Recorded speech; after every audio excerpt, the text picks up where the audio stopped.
जन्मदिनमिदम् अयि प्रियसखे जन्मदिनमिदम् अयि प्रियसखे शन्तनोतु ते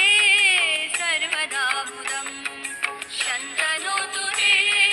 सर्वदा मुदम् प्रार्थयामहे भवशतायुषी प्रार्थयामहे भवशतायुषी ईश्वरः सदा त्वां च रक्षतु ईश्वरः सदा त्वां च रक्षतु